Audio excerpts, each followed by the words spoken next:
finance student from UITM Puncak Alam. So for today's video, I would like to share with you guys about the development of Islamic banking and finance in the scope of opportunities and challenges. If you want to know more, please stay seated and don't miss a chance.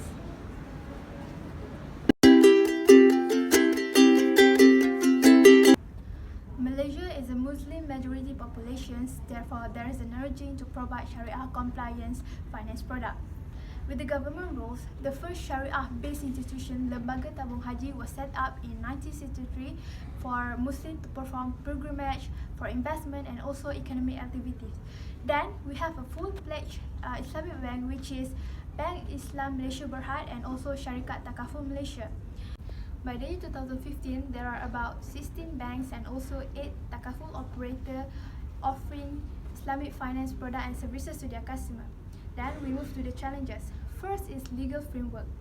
Existing Islamic banking regulations are based on the conventional banking model. Some products and services are considered valid from the legal perspective, but the practices are similar to the conventional banking in the term of pricing and also interest rate benchmarking. Africa is a region in which Islamic finance could and indeed should thrive. The continent has Muslim population of approximately 636 million, representing almost 53% of African. South Africa, Nigeria, Kenya, Senegal, Djibouti, Uganda and Morocco have all introduced legal and regulatory framework to promote the development of Islamic finance products in their respective jurisdictions. Examples include recent changes to Kenya's stamp duty and VAT regulation to create a more level playing field between Sharia compliance and conventional products.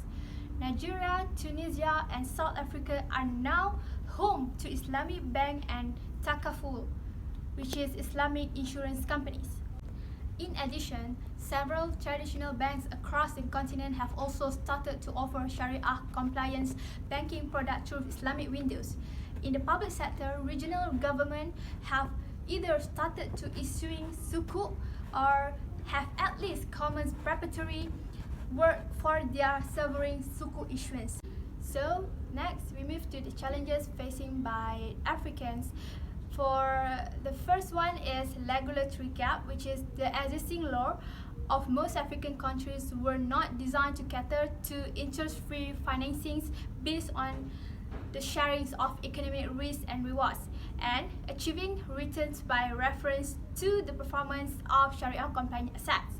The need to create economically viable structure that is not rely on interest makes Islamic finance arrangement more complex than their conventional or non-Islamic equivalents, and they tend not to fit neatly within existing civil or common law framework. So the next challenges facing by African is knowledge gap. Islamic finance remains poorly understood across many markets, not only in African. Knowledge gaps are often consequence of the applicable regulatory framework in the relevant jurisdictions. Hong Kong has long been considered as one of the major financial hubs in Asia and indeed in the world. Yet, Hong Kong has never been considered as an active player in the rapidly growing field of Islamic finance.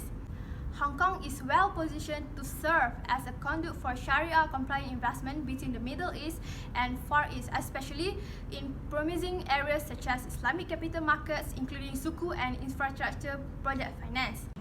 Next, I will talk about the opportunities. First, the combination of Hong Kong's existing financial sophistication and its role as the traditional gateway to mainland China makes it uniquely qualified to serve as an Islamic finance hub in Asia. Hong Kong has a well-diversified and long-established financial market system. Grafting Islamic finance product into it merely add another layer to an already robust and complex system. Next, I will talk about the challenges, which is lack of experts and expertise, and also the level of awareness of Islamic finance among companies is low. So, so they will be hesitate to enter the new markets outside Middle East.